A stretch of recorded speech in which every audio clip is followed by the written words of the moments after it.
Welcome back inside the Chamber of Truth with your co-hosts Leek and Josh. We've been gone for a minute, but we right back like we never left, man. Your man had to do some traveling, do some battle rapping, and some other content. You know what I'm saying? I'm a jack of all trades. It ain't just one thing I do.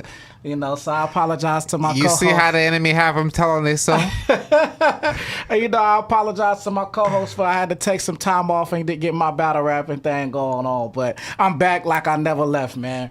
And it's a lot that just happened specifically this past weekend in the sport of boxing, man. Top Rank had what they thought was going to be a big card. Keyshawn Davis was set to headline in his hometown of Norfolk, Virginia. The stars came out. The Virginia Legends was supposed to be in the building. The stars came out? Ain't no stars came out. They was supposed to. They was supposed to come out. Allen Iverson was supposed to come out. Bubba Chuck Michael was supposed to be there. Vick was supposed to come out. And all the VA legends were supposed to come out. Unfortunately, it did not go as according to plan. Starting with the week leading up to the fight, Keyshawn Davis missed weight by a whopping 4.3 pounds. That's crazy. And was stripped of his title on the scale. Now, after he missed weight, they had negotiations to decide if Edwin De Los Santos still wanted to do the fight. He decided not to go ahead with it. So not only did Keyshawn get stripped of his belt, he also missed that $1 million payday and did not get to headline that card. So he not only did he miss weight, he shows up to the fight to watch his brothers fight, watch his brothers go 1-1. 1 loss. He was eating, a bunch of hot dogs and popcorn in the crowd as if he didn't even care that he missed weight, showing us the reasons why he probably missed weight. So not only was he acting nonchalant in the crowd, after his brother lost, they proceeded to attack the opponent who beat his brother backstage after the fight. So not only did he miss out on $1 million payday, he brought some ratchetry to the card, doing some stupid shit backstage, jumping the opponent of his brother on the card. Edwin De Los Santos was still able to get his payday, so good for him. But all around, not a good weekend for Keyshawn Davis. Horrible look for Keyshawn Davis, whole, DB3 bro. in general. Yeah. So go ahead. And honestly, first and foremost, ladies and gentlemen, I mean, my co-host just addressed this shit. But let me just get this to you straight. Talk about it. First and foremost, this was a banging fight. Edwin De Los Santos, look, he's never been a titleist, but he's been a highly rated contender, has bested Rayo Valenzuela, a former 140-pound champion, who bested Isaac Cruz. He's bested, what's his name? What's his name? He bested, what's his name? Before Shakur, he was talking about Adorno. He beat William Foster. Got Adorno, got William Foster. He's a very solid contender, and the thing about him, he's very explosive, has a lot of punching power, and is a southpaw. Quick twitch athletic ability. That is a problem. And I was excited to see that against another explosive fighter who had another quick twitch athletic ability fighter. Yeah, Edwin was the fighter who gave Shakur a lot of trouble in that fight. People make fun of him for running around the ring. I don't blame him, because Shakur felt that power in his gloves and said, you know what, I ain't doing this. And with all due respect, people can get on Shakur for that, but people have never been hit hard. I'm talking about by a hard puncher. That makes you reevaluate your life. All right? No, this was a banging fight. 13-0, 9 KOs, who was a champion, versus 16-2, 14 KOs.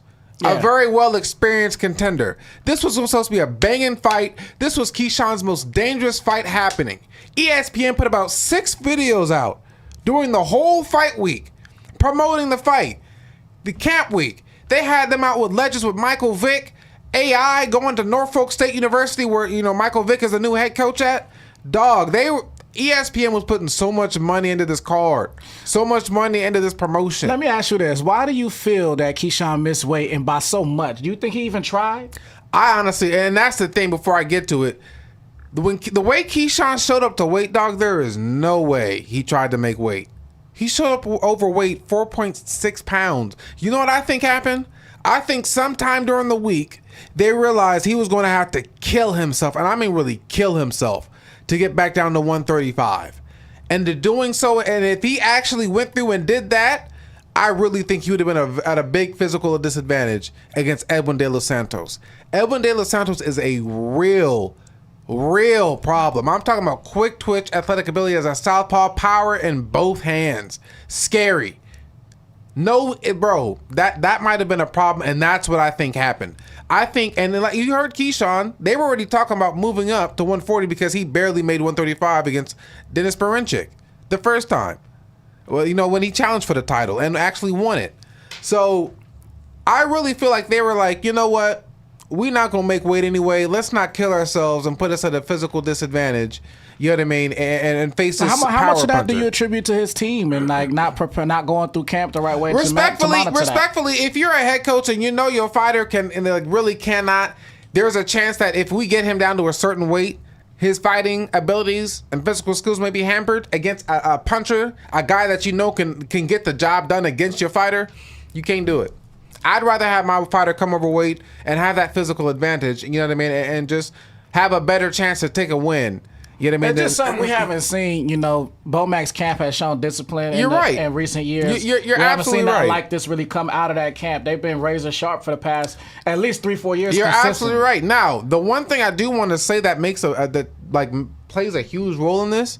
In most other states like Las Vegas or LA or like Nevada or LA, California, New York, most fighters would have went through with that fight because the thing is, Virginia has a different rule when it comes to fighters missing weight and the other fighters showing up. That's how De Los Santos actually got paid his full purse. And credit to De Los Santos because honestly, this shit should happen because Keyshawn they never expected him not to take the fight. Despite the weight issue, they thought they could fork over some money, and it was all gonna be good. It didn't happen like that, and that's what I think it made it like literally embarrass Keyshawn because the way Keyshawn got on weight, he looked like he was never going to make weight. But it was the fact that the fight actually got canceled. Is what I think really hit him. Because 4.3 pounds is a lot of weight to try to cut at. You obviously trying to kill a nigga at 4.3 pounds. Yeah, you barely would have made weight for 140. Like that's well above. Like you wasn't gonna cut that in a couple hours and come back and reweigh and get close. Like, exactly. It just wasn't gonna happen. And that's why I said there's no possible way he was actually trying to make 135 pounds. And it is what it is. Maybe his body is growing because he has been there. He was there since he was started. You know what I mean? So let's progress this because that wasn't even the worst thing that happened in that night. And no, it wasn't. What proceeded to happen after that? Was it Keon or Kelvin lost? His brother Kelvin lost to Kelvin lost to Nair Albright. Who's a very capable fighter himself. A great prospect from Philly. And what happened backstage? They proceed to basically, ladies and gentlemen, Keyshawn is sitting ringside. You got to realize this whole event is for Keyshawn. He can't fight, can't walk out with Michael Vick, can't walk out with Allen Iverson, can't walk out with Bubba Chuck, can't walk out with all them people, can't walk out with that band in Norfolk. Over 2,500 to 3,000 people demanded their tickets back. Did all that. He's sitting ringside. Then your brother, who got bumped up to the main card because your ass got your slot taken away because your fight got canceled. So his brother got an opportunity, bumped up to the main slot. But the problem was his brother was getting his ass whooped. Now, ladies and gentlemen, this is a sport of boxing. An ass whooping's gonna come at some point. No matter who you are, nobody's Floyd Mayweather. Okay, you can't pick and choose your way through divisions. It's not gonna happen. All right. You don't get your ass whooped a few times in boxing. It's just what it is. You know what I'm saying? But the way Keon did his job. Second round body shot. KO. On the undercard, the prelims, if you know what I'm saying. He was on, the early prelims. Lil Keon did his job. It was overshadowed. Older brother Keyshawn and Kelvin are different stories. Kelvin was getting his ass whooped. The same right hand. Nigga, move your head. That's elementary. Slip, move. He got hit with the same right hand. His head stayed there the whole night. And he held profusely. And it's not the fact, ladies and gentlemen, you can get your ass whooped in boxing. Just give us all your heart. But what happened after he got his ass whooped? And after they got their ass whooped, and now Kelvin did attest to this. Kelvin didn't do this. Keon and Keyshawn went into the locker room of Nair Albright, the B-side fighter who had been looking for a win on ESPN for 3 fights, finally got a hard-earned win, which they tried to rob the nigga of. By the way, might I add, ESPN, you're not slick. Y'all tried to rob the nigga. Got a hard-earned victory. And what does Keyshawn, the nigga who failed, the nigga whose card's supposed to, he failed the whole show. Keyshawn and his brother Keon go into the locker room. Now you're all right, and jump the nigga. Attack him in the hallway for fair and squarely beating his brother's ass. While Keyshawn's baby is sitting right there in the stroller in the midst of the chaos. In the midst of the chaos, baby sitting in the stroller with his wife scared. Nigga, if you don't get your child to safety, that's not a man, ladies and gentlemen. This is a child in the sport of boxing. And the thing that's crazy is, I feel bad for Top Rank. Oh yeah, because Top Rank this is one of their last cards. Top Rank, listen to me, ladies and gentlemen. Top Rank loves its boxers, but they have never, and I'm talking about they've always had Muhammad Ali. They've always Ernie Schaefer. They've had nigga fighters since way back in the day. They have never allowed niggas to take over shows. They've allowed Keyshawn Davis to take over shows and do what he wants to do. And Top Rank has been very lenient with niggas recently. And that's what he did with it. And you know what that should look like? That should look ghetto as hell. And I hate to say it like that, but that's Top Rank.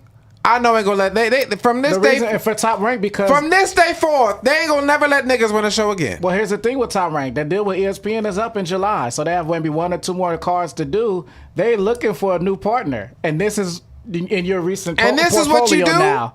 This is in your portfolio now. This is the type of show. This is what you do, and you're one of the premier champions. One of your big champions that you've been building up for years. And you were just talking about, and the day before the press conference, you gonna press young Abdullah Mason. Which was. But nigga, you can't even take care of business in your own fight. We gonna talk about that. We gonna talk about that. We could progress it to that because we done talked bad about Keyshawn and what he did and his family. He need to be talked bad. But what happened with Abdullah Mason, because Keyshawn couldn't handle his business, Abdullah Mason was elevated to the main event, which was interesting because in the lead up to the fight, you know, Keyshawn tried to press Abdullah Mason on some, so what's up? You ready to see me next? Which was crazy because, nigga, we clearly see you can't even make that weight no more. You couldn't even take care. So you wasn't going to be able to fight Abdullah next. You couldn't even get to the fight, dog. But he was pressing Abdullah Mason on some, you ready? You want the title shot next? Let's smear you next. And Abdullah didn't really take the bait. Now, some people going to say Abdullah looks scared, but I thought it was smart of him not to just jump out the window and say, yeah, I'm going to fight you next. Because Abdullah still has some building up to do before he gets all the way to that championship title level. Abdullah's still, 20, 21 years old, if that. I don't know his exact age. Abdullah's 21 years old. Super young fighter. Still got room to grow into his body. Ladies and gentlemen, Abdullah Mason is the new star that Top Rank will be pushing. Yeah, and you know, and no, because I can already tell. They already been building. Bob is done with that. Bob is done with niggatry. He's had it. He's allowed niggas to come in, and Shakur dipped and left him. Shakur wouldn't even want to fight, really. He couldn't get Shakur a big fight, though. Who wants to fight Shakur doing what he do? He's still a promoter. He still has to do his job, too. I understand that. But you can only do so much. Shakur left him. Keyshawn and they fighting plumbers. Terrence Crawford left him. Shakur showed his ass. Keyshawn showed his ass. So now you have Abdullah Mason, who they're building up. I mean, they fighting Williams Zepeda. They are fighting Williams Zepeda. But wait a second. We can't just say that the black fighters only. Edgar Berlanga left him too. Xander Sides is still there. He's trying. He's getting he's in a title shot now. He got a title shot with Xander Sides. They still have him. They have Raymond Morataya there. They do. If he can take the next step? He's about to get a shot. He's about to get a shot. Andy Cruz got a fight in that final eliminator. The nigga he's fighting is good too. He's about to get a shot. But let's go back to Abdullah. Ladies and gentlemen, Abdullah Mason, 19-0, 16 KOs versus Jeremiah Nakatina, who's a top tier French contender. 26-3, he was 26-3, 21 KOs. He's now 26-4 with 12 KO or with 21 KOs. Man, Abdullah Mason completely walked this kid down. I will challenge you. I don't believe Nakatina's a top 10 contender or top tier contender. I said he's a French contender. I don't think he's that either. Okay. At this point, he's more of a gatekeeper in the sport. He is. But Abdullah did his job. But the way he dispatched of him was very impressive. Yeah, he got him out of there in the 5th round. Was pressing him. Yeah. Pressing him, walking behind the jab. He's a southpaw. Walking him behind that right jab. Beautiful, straight rights, body shots. Beautiful. Everything was crisp. I mean, very defensively responsible, keeping your hands up, slipping down. It was countering well. There was really just nothing for Nakatia to do. And with all due respect, I mean, Nakatia need to think about retiring because Nakatia is too slow now. Yeah, at this point, he's kind of. It just looks like he's collecting checks. Like I said, he's kind of in a gatekeeper role. Doing what you doing. The guys like the Abdullah Masons are getting the shot to cut their chops against him. Raymond Murataya did the same thing in May of 2023. He did beat Burchell. I guess that was Nakatila's last big win, which was in 2022. You know, that's over 3 years ago at this point. So Nakatila's not really a contender looking for titles. He's kind of just there to get money. But like I said, Abdullah did what he's supposed to do with him. But he is someone who can still crack. Like if you get caught slipping, he'll hit you. You know what I'm saying? So, but it is time for Abdullah to get tested again by somebody who, you know, before he gets a title shot. You can't just throw him in there at 130. But at the same time, with Keyshawn vacating that title and that he's saying him going up to 140, ladies and gentlemen. Now may be the time. There's two titles going to be open at 135 now. Keyshawn's title is going to be vacant, and Vasyl Lomachenko's IBF is now going to be vacant, which we believe it looks like Raymond Murataya versus Andy Cruz. If Andy Cruz wins this Saturday up on the Hitchens Kambosos card, that should be the title fight for the IBF. Then you'll have Keyshawn's title available as well, which is WBO, I believe. Absolutely. So, it'll be interesting to see. I don't know. Do they rush Abdullah to it? He might be able to hold it down. 135 now is looking a lot thinner than it was 12 to 18 months ago. 135 still is. I mean, they still have some big names, in my opinion. So, I still think it can be. No, that's right. You still have Zepeda. You still have Farmer. You still have Shakur, Murataya. you got Tank. Shakur, Honestly, you probably got Lamont Roach staying there now. You know what I mean? Like, there's no way Lamont. Think about it. Lamont's name is too big. Well, even with he doesn't really need the belt at 130 anymore. Because the thing is, with him, he might as well just chill. Everybody knows him now. Yeah, everybody knows. He might as well now. just chill at 135. He doesn't need the belt anymore. Yeah. Yeah, man. But I think Abdullah Mason really is the future of the 135 of that division, in my opinion. For me, I think that he is for the short term, but I think his body's going to grow past that pretty quickly. Like, he's got a big frame. He's you're 5'9". absolutely right. You're absolutely right. He's a 5'9" with a 74-inch arm reach at 21 years old. He's not going to stay there for super long. Once he starts to, grow into that, he's going to be a welterweight. They're going to get him a title at 135. Yeah, for sure. That's what they're going to do. That's the thing. They're going to get him a title. So he'll get his first title there for sure at some point soon. It's just a matter of when, what type of scheduling Top Rank wants to put him on. What the hell's gonna happen with Top Rank after July? Do they end up on DAZN? Do they, go to Amazon? I don't know. I'll be interested to see because that's gonna play a part in what type of shows we see from them in the future. But Abdullah is there. What is the next step for Abdullah? Because the thing is, who does he fight in that mid-tier in between? But here's the thing. You can't think about that now. Ladies and gentlemen, let me say this. A lot of people don't know he was actually offered Edwin De Los Santos right after Keyshawn didn't make weight. He wasn't offered no vacant belt or anything, but he was offered a chance to fight Abdullah Mason, to fight Edwin De Los Santos. Rightfully so, his father said no, and I'm thankful for that. Because you prepared a whole 8 to 10 weeks for Jeremiah Nakatia, who's a puncher and an orthodox puncher. You're facing a quick, twitchy, athletic southpaw with power who's experienced. That is two completely different fighters and styles. You don't face that on a 1 to 2 day short notice. Oh, hell no. Hell no. But with that being said, you got to realize they're going to give Abdullah another fight or two before they got him a title shot, most likely at 135. The problem is now Keyshawn fucked up the 135 plan. So the thing is, the belt becomes vacant, and you got to realize Top Rank is gonna have to they need that belt. No, here's the thing. They do need that belt, but here's the thing. Another promotion company is gonna put their 135 pounder in there. It could be a PBC fighter. It could be you got to realize Top Rank can't have two niggas in there. They're not gonna let that happen. So it's gonna be that. So the thing is, do we push up? Is Abdullah ready now? I think they have to throw. Well, no, he's gonna go IBF route. Remember Murataya he's going to IBF route. They may have to. Because the thing is, you can't have people wanting Abdullah versus Murataya. They're not gonna allow that to happen.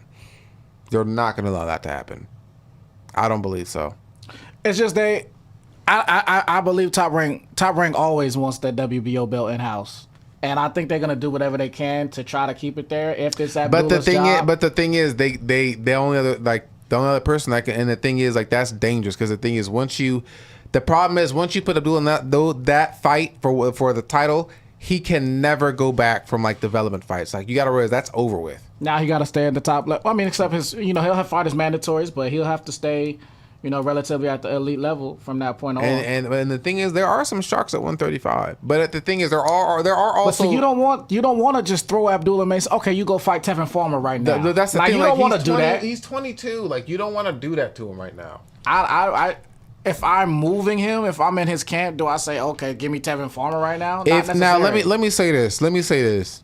If he's 21, he just turned 21. Let me say this. It depends on who the opponent would be for that vacant belt. If it's an opponent who I can control as a promotional company, if I'm top rank, if I can control that WBO belt and put in somebody from an Eastern European country who's a number 14, number 13, number 15, who I know Abdullah is supposed to beat, I might push Abdullah to take that. And from there, we can get Abdullah 2-3 soft fights somewhat before we face a big name, before we actually put him in there in a 50-50 fight. To kind of develop him, get him a little bit bigger, see if his body can stay at 135 or do we need to keep him at 140 and move him up.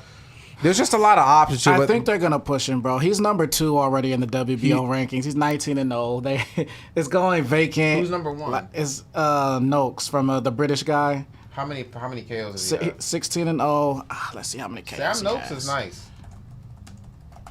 Sam Noakes is 16-0 with 15 KOs. Ladies and gentlemen, that is a 50-50 fight. Do you want to put... How old is Sam Noakes? Let's see. He looked 28 to me. I can see from his face. You're actually right.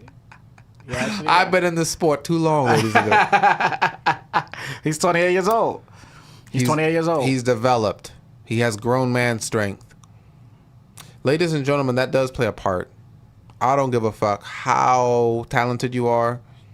Grown man strength, grown man mentality, having a child to care for and a children and a mother, having bills to take care of, not being a star, being an underdog your whole life, coming from, them boys from England are underdogs. Yeah, and boxing, Abdullah is still a kid. He's still, he's still a kid, his family's man. Training him. His brother's boxing. They're around. And with all due respect, if I'm Sam Noakes, I look at that fight where he got dropped twice by that one capable puncher. That's really the only time he actually somebody had resistance for him. That actually wasn't old and used up. With all due respect to Nakatia. That was the Carlos Ornelas fight. Yeah, and the only reason Carlos Ornelas got out that fight was because Carlos Ornelas had a leg injury and got KO'd from that point forward. That was it. I don't know. Abdullah's in a tough spot. To be honest with you, if I'm top rank needs him to grow up quick, but are they gonna force that on him? No, you can't do that. I wouldn't, but you never know. Because the fans, Abdullah ready for everybody right now. Abdullah could be Shakur. Abdullah, you know what I'm saying? Maybe put him in there with Floyd Schofield. See how that go. Why would you do that to both prospects? Why would you put both prospects in a stupid ass fight when they're not from the same y'all could fight for a belt 2 years later. Y'all could fight for a belt or unified 2 years later down the line. Maybe not. Why would we ruin that? Is Floyd Schofield gonna be a title holder? Absolutely. Oh, I didn't know that was absolute. It's because you don't understand talent. You don't understand the sport of boxing yet, young grasshopper. Well, we gonna see what he do with Tevin Farmer, June 28th. That's a great fight. Yeah, show as hell is. You got Floyd Schofield winning that? I do. Clearly? Off youth. Okay. You know what Tevin Farmer do. Tevin Farmer, I know, has also been in some grueling fights. Oh my God! Now he's all of a sudden he's a hurt fight. He's a shot hurt. fighter now. I never said shot. After he's been putting on great performance after great performance. He has. He absolutely has. And I'm excited to see what young Austin does with him. I'll be interested to see it too. We'll be back here to talk about it when we return. We got one more to get to today before we get up out of here. That is true. Don't forget the Big Bang. I gotta get to my dog.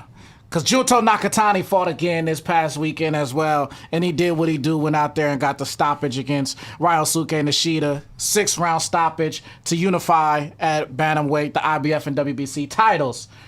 Junto Nakatani, what the fuck are we doing, Naoya Inoue? Stop running from your countrymen, nigga.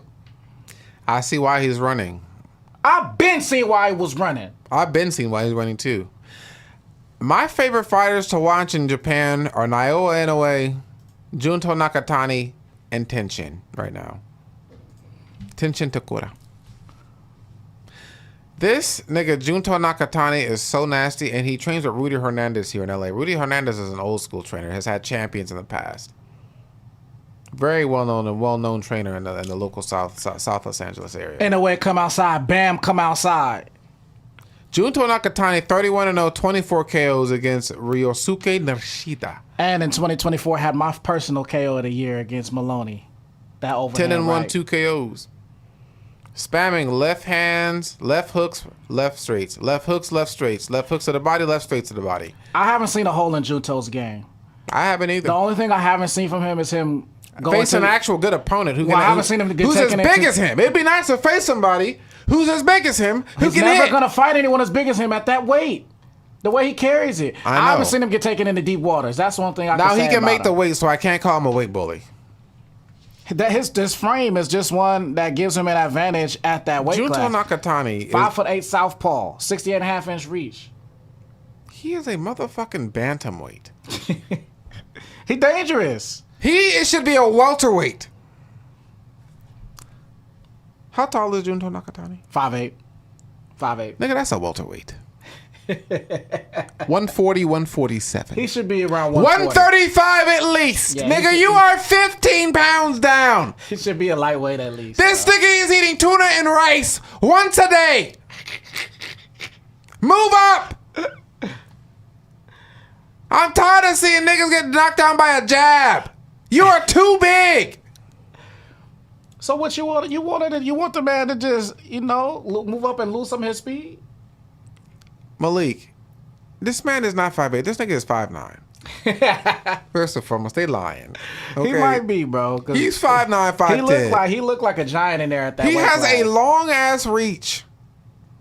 Your ass should be every other body in that sport of boxing is at welterweight with that body. Why are you beating up younger children?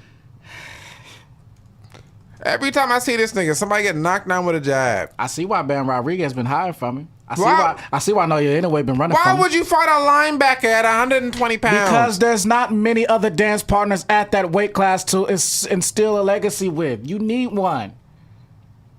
If you that monster, be that. If you that Bam, be that. Excuse me for thinking like a fan. You know I'm still 25% casual. I just had it, man. Junto, I need to see you against somebody, man. Now, I know everybody else was... You're only doing what you're supposed to be doing. I respect it, Junto. He can only beat who they put in front of him. But nigga, please, fight somebody. I mean, we just got to stay tuned and see what comes next for him. They finally have... It's been some rumblings that NOA has shown some interest in finally taking the fight. We shall see, you know what I'm saying, how that goes. NOA just had a good fight in Vegas. Action in that fight. He got dropped. He came back and did his thug thizzle, but we gotta see what happens with it. I believe Nakatani beats everybody down at that way. I do too, man, but it's actually nice to see him face somebody who can actually give him a test. But like I said, I've yet remained to see that. We gotta see who that'd even be. I don't know. Shit, I don't know either. Yeah, but that's all we got for y'all this time around. We got another big fight coming up this week, the Richardson Hitchens versus Kambosos card. Which is going to be on the zone. 9th round KO. 140-pound title fight. Richardson Hitchens defending against Kambosos. You said 9th round KO for who? Richardson Hitchens. I'd be interested to see that. I mean, Kambosos is tough. We didn't see them get beat up a little bit before. It's time to take Kambosos out. This is last payday. If Hitchens can get a KO, I'll be impressed. Also, Andy Cruz is on that card fight in the IBF title eliminator. I believe if he wins, he will be facing Raymond Murataya for the vacant. Shout out to Madman Malik. IBF title at 135. Shout out to Madman Malik. He predicted Raymond Murataya versus Andy Cruz for a vacant 135 IBF title. If Andy Cruz can get through this weekend, that should be the 135 vacant for the retirement of the great Vasyl Lomachenko. Him vacating at 135. That should be the next fight there. He's actually thinking with his boxing mind for once. 75% purist. That's 3 quotas. 1 quota casual. That's all right. That's why I could speak to y'all. Because y'all don't know shit about the sport of boxing either. Anyway, y'all. We gonna get back with y'all, man, next time inside the Chamber of Truth. TikTok chat. Appreciate y'all fucking with us. It's the first time going live. Just wanted to see how it go, man.